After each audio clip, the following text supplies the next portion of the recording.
అయితే నా ఆలోచన అయితే అలా ఉంది.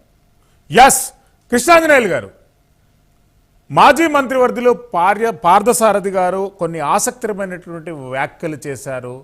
నేను ఇతర పార్టీ నాయకులను అసభ్య పదజాలంతో తిట్టలేను, అందు గురించే నాకు టికెట్ రావడం లేదు. వైసీపీలో కొనసాగాలి అంటనంటే బూతుల దండకం నేర్చుకుంటేనే వైసీపీలో నెలగగలము అనేటటువంటి వ్యాఖ్యలతో పాటు వైసీపీ బీసీలకు అన్యాయం చేస్తుంది, బీసీ కాన్సెప్టు బీసీ మనుగడకు వ్యతిరేకంగా పనిచేస్తున్నటువంటి పార్టీ వైఎస్ఆర్సీపీ అని అభివర్ణించారు. ఎట్లా స్పందిస్తారండి ఆయన వ్యాఖ్యలపైన?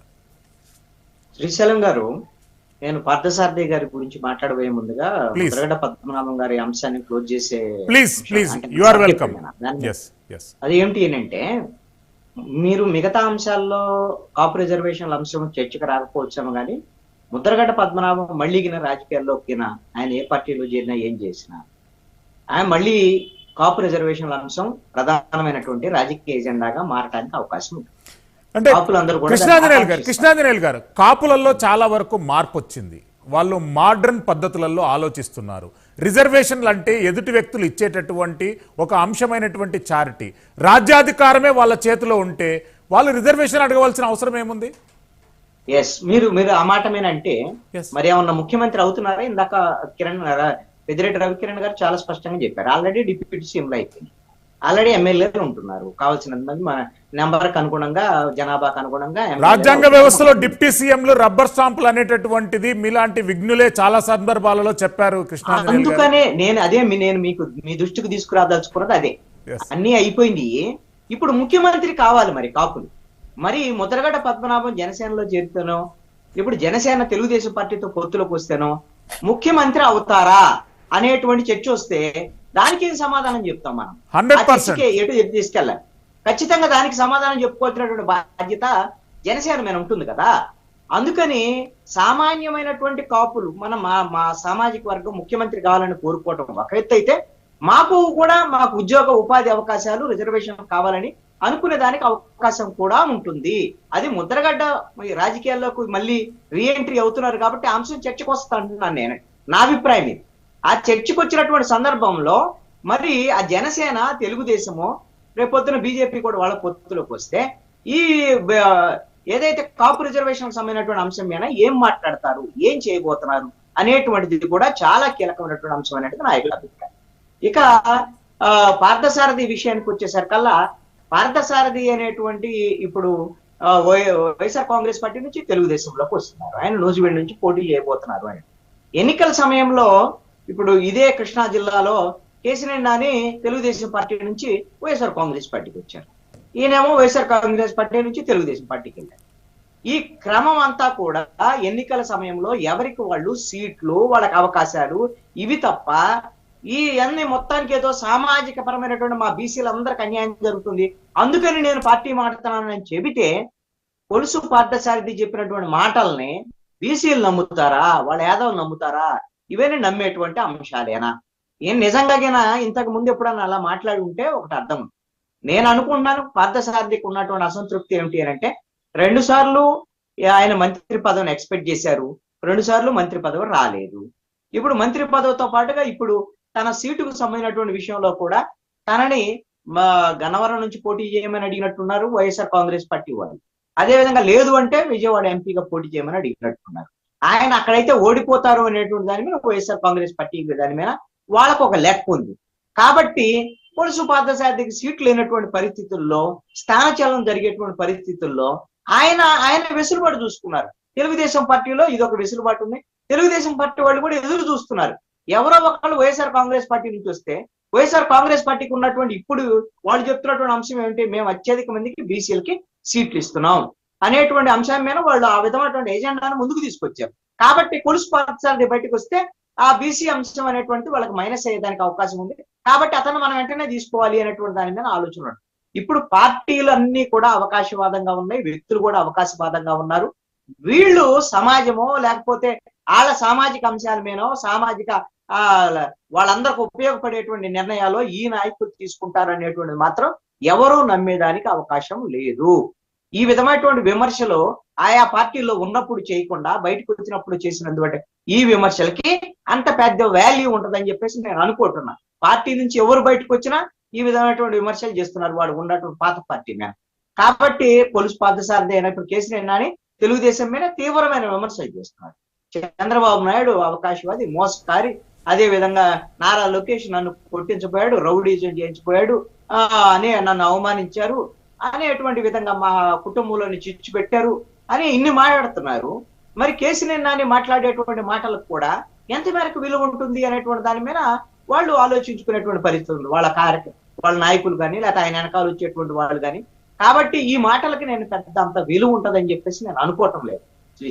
ఎస్ శ్రీనివాస్ గారు, జనసేన పార్టీ మేనిఫెస్టో కమిటీ సమావేశం మంగళగిరి కార్యాలయంలో జరిగింది. ఎలాంటి అంశాలు, ఎలాంటి పరిణామాత్మకమైనటువంటి నిర్ణయాలు జనసేన పార్టీ ఎన్నికల మేనిఫెస్టోగా తీసుకురాబోతుంది? అది యాక్చువల్గా నేను మీటింగ్ లో అటెండ్ అవ్వలేదండి. నాకు దాంట్లో విశేషాలు నాకు తెలియదు. యాక్చువల్లీ ఆ పార్టీ ఆఫీస్కి వెళ్ళాను, కానీ నిన్న జరిగింది మేనిఫెస్టో ఇంకా ఫైనలైజ్ అవ్వలేదు. అది ఇంకా వస్తే వెంటనే రిలీజ్ చేస్తారు, ప్రెస్ కి ఇస్తారు.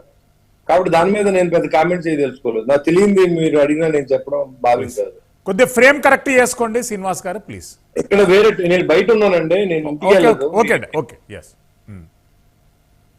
ఇప్పుడు ఇలాంటి పరిస్థితుల్లో నేను అనేది ఏంటంటే, ముద్రగడ పద్మనాభం గారు వస్తే ఏదో మారిపోతుందని కాదు, ఎదర పార్టీలు కానీ ఎదర కులాలు కానీ పేరు పెట్టకుండా ఉండడానికి పవన్ కళ్యాణ్ గారు వీళ్ళందరినీ కూడా కనీసం మెయింటైన్ చేయలేకపోయారు అనేది కొంత ఉంటుంది.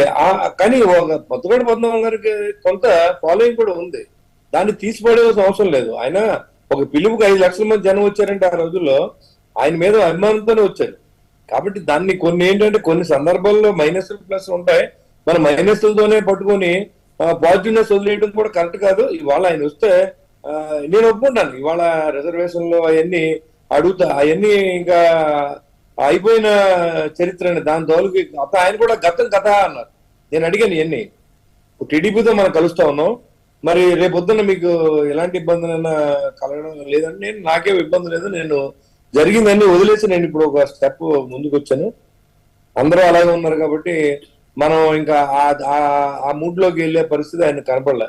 కానీ ఆయన వస్తే ఏదో ఒకటి చెయ్యాలి మనం అనే ఆలోచనలో ఉంటది. కానీ ఈ రిజర్వేషన్ సంగతి కానీ అది కానీ వస్తారని ఆయన ఏం చెప్పలేదు. ఎందుకంటే దాంతోనే కదా ఆయనకి ఈ కమ్యూనిటీ బేసిస్ లోనే ఆయన రాజకీయ జీవితం పడిపోయింది సార్. యాక్చువల్ చాలా మంది తెలియదు ఆ విషయం.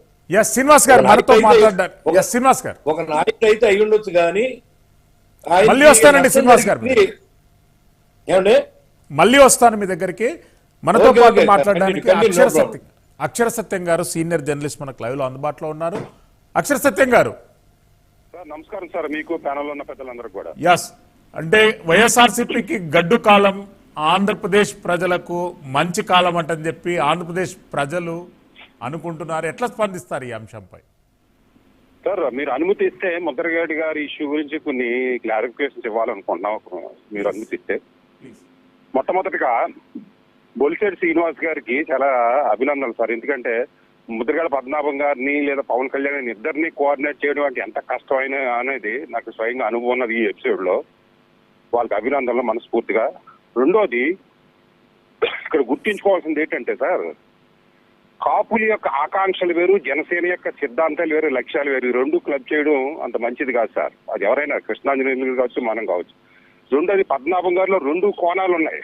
ఒకటి రాజకీయ నాయకుడు, 2 ఉద్యమ నాయకుడు. రాజకీయ నాయకుడిగా పద్మనాభం గారి మించిన నిజాయితీ పరుడు కానీ పద్మనాభం గారి మించిన నాయకుడు కానీ ఎవరు లేరు సార్. ఉద్యమ నాయకుడిగా ఖచ్చితంగా ఆయన కాంట్రవర్షియల్ నిర్ణయాలు ఉన్నాయి. ఆయన ఆ ఉద్యమం వల్ల ఆయన నాశనం అయ్యాడు, జాతిని నాశనం చేశాడు, అది నో ఇష్యూ. కానీ ఇప్పుడు పద్మనాభం గారు పార్టీలోకి వస్తున్నది లేదా పవన్ కళ్యాణ్ గారు తీసుకుంటున్నది రాజకీయ నాయకుడిగా తీసుకుంటున్నారు కానీ ఉద్యమ నాయకుడిగా తీసుకోవటం లేదు సార్. సో రాజకీయ నాయకుడికి వచ్చేటప్పుడు మళ్ళీ రిజర్వేషన్ అంశం వస్తుంది అని అపప్రదం తీసుకొచ్చి మిగిలిన కమ్యూనిటీలో ఒక భయాన్ని సృష్టించడం అవుతా తప్పించి మరొకటి కాదు సార్. మళ్ళీ రిజర్వేషన్ వస్తుంది. మరొక విషయం మీరు స్పష్టం చేసినట్టుగా కాపులు రిజర్వేషన్ కోరుకోవట్లేదు సార్. కాపులు గ్రహించారు రిజర్వేషన్ అనే రావణ కాస్తంలో కాపులు సర్వనాశనం అయిపోయారు, వివిధ కులాలకు దూరం అయిపోయారు అని గ్రహించారు సార్. వాళ్ళు కోరుకుంటున్నది అధికార ఫలాల్లో సమభాగస్వామ్యం. వాళ్ళ జనాభా ప్రాతిపదికగా వాళ్ళ ఒక్కరికే కాదు మిగిలిన కులాలతో పాటు వాళ్ళకే భాగస్వామి రావాలని కోరుకుంటున్నారు. అసలు ముద్రగడ పద్మనాభం గారు వస్తే పవన్ కళ్యాణ్ గారు సీఎం అయిపోతారా లేదా పిఎం అయిపోతారా అన్నది ఇష్యూ కాదు సార్. ఏ రెడ్డి సామాజిక వర్గం కుట్రలో పడి కాపులు కమ్మలకు దూరం అయ్యి కమ్మ వ్యతిరేకతో సర్వనాశనం అయ్యారో, ఏ విష ప్రసారం అయితే వైసీపీ చేస్తుందో, రంగా చనిపోయిన పార్టీతో చంపేసిన పార్టీతో పొత్తు పెట్టుకుంటాడా లేదా ముద్రగడ హింస పెట్టిన పార్టీతో పొత్తు పెట్టుకుంటాడా అని విష ప్రసారాలకి తెరపడేటట్టు అయ్యింది ముద్రగడ పద్మనాభం గారు జనసేనలో రావడం కానీ లేదా తెలుగుదేశం రావడంతో రావడం చేస్తున్నది ఏంటంటే వైసీపీ చేస్తున్నది విష ప్రసారం. ఒక కమ్మ సామాజిక వర్గం నాశనం చేస్తుంటే, కాపులు మోసం చేస్తుంటే ముద్రగడ పద్మనాభం గారు జనసేన పార్టీలోకి ఎందుకు వస్తారో లేదా ముద్రగడ పద్మనాభం గారు తెలుగుదేశం పార్టీలోకి వెళ్తాను ఎందుకంటే వాళ్ళ అబ్బాయి కూడా ప్రకటించాడుగా మా నాన్నగారు తెలుగుదేశంలో కన్నా వెళ్తారు, జనసేనలోకి వెళ్తారు కానీ వైసీపీలోకి వెళ్ళరని. అంటే ఏంటి, ఈ కమ్మ సామాజిక వర్గం కంటే తెలుగుదేశం పార్టీ కంటే రెడ్డి సామాజిక వర్గం కానీ లేదా వైసీపీ పార్టీ కానీ కాపులను ఎక్కువ మోసం చేసింది, ముద్రగడ కుటుంబాన్ని ఎక్కువ మోసం చేసింది నమ్మినందువల్ల కదా ఈ రెండు పార్టీలకు వస్తానంటున్నారు. ఇది ఈ విషయంలో మాత్రం ముద్రగడ గారు ఈ రెండు పార్టీల్లోకి ఏ పార్టీలు రావడం మాత్రం ఖచ్చితంగా వైసీపీ చేస్తున్న విష ప్రసారానికి లేదా రాజశేఖర రెడ్డి గారి కుటుంబం చేస్తున్న విష ప్రసారానికి లేదా రాజశేఖర రెడ్డి గారి కుటుంబం కాపులు వాడుకుని ఎలా వదిలేసిందనే దానికి ఇది చెంపపెట్టు అనే పదం కరెక్ట్ కాదు నాకు తెలియదు కానీ వాళ్ళ యొక్క విష సంస్కృతి విష ప్రసారానికి వాడుకుని వదిలేసే రాజకీయాలకి చెంపపెట్టి లాంటిదని నేను చెప్తాను సార్. మళ్ళీ వస్తాను అక్షర గారు.